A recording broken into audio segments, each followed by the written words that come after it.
Bagong taon na, wala pa nahuli. Ang word na ginamit, asan na yung mga big fish? Yusek, Hindi kasi nakakasuhan ganito at yan. ikukulong. Oho. Oo. Actually, sa 4 na buwan, ang dami na nangyari. Alam natin yan, Orly. Kaya lang, ito na naman tayo eh. Dapat bakit lagi na lang kay Pangulo sinisisi? Una, may independent commission. Ang bilis magtrabaho. Nandiyan ang ombudsman. Nandiyan ang DOJ.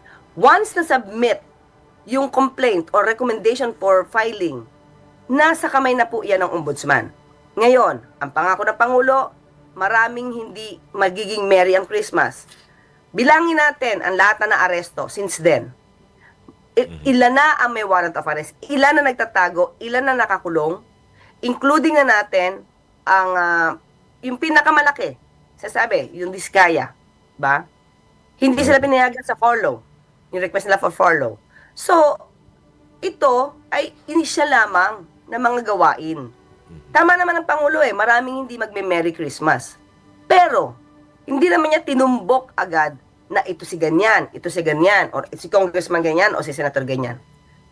Wala siya sinabi. Ang sinabi lang niya, maraming hindi magiging merry ang Christmas. Tinupad niya naman yun eh. Dahil pinabilis niya yung trabaho. Pero kasi ang tinitignan ng mga tao, o tinitignan ng mga masyadong meticuloso, eh, dapat si ganyan, si senator ganyan, dapat nakakulong na. Yun ang, Pero tandaan natin, yun ang inaabangan nila kasi, Yusek, yung mabibigat na pangalan sa Senado at sa Kamara. yes, pero hindi pa naman natatapos yung term ng Pangulo eh. Ang sinabi niya nung bago magpasko, maraming hindi magiging Merry Christmas. Marami naman talagang hindi naging Merry ang Christmas eh. Okay, pero yung tungkol sa mga politiko or what, lahat naman to dapat daanin sa due process. Hindi porket nabanggit yung pangalan, ay dapat nakakulong na. Tandaan natin, Orly, ito tandaan natin. 4 na buwan pa lang to, ang dami ng perang na isole, na mga kickbacks ha. Kickbacks marami na naisole. Although marami pang dapat kunin ha, pero at least may naisole. Marami na naisole. Marami na na-freeze ang assets. Marami nang kinakasuhan ng BIR. Marami na, sabi ko marami nagtatago. May mga passport na na-cancel. So, ito pa ba ay hindi nakikita ng ibang tao? Yung puro negatibo ang ibinibigay sa media na impact or masyadong negatibo ang mga sinasabi sa media patungkol sa Pangulo. Pero itong mga nagawa, hindi nila nababanggit. Tandaan natin, Orly, 4 months pa lang.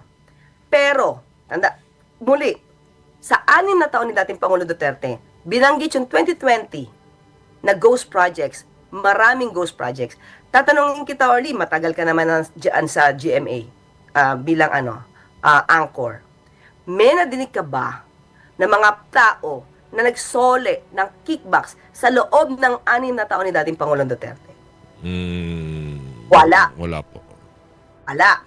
May kinasuhan bang malalaking isda or DPWH patungkol sa 2020 ghost projects? Wala. Wala rin. Oh. 6 na taon yun. Hanggang ngayon, wala. Ang Pangulong Marcos Jr. lang ang nagsasagawa na to. So, sana yun yung makita nila.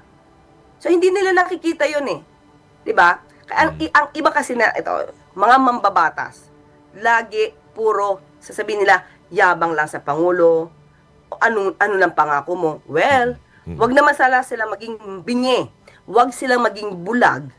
Kasi at wag silang natutulog sa pansitan o nag-hibernate ng matagal na panahon.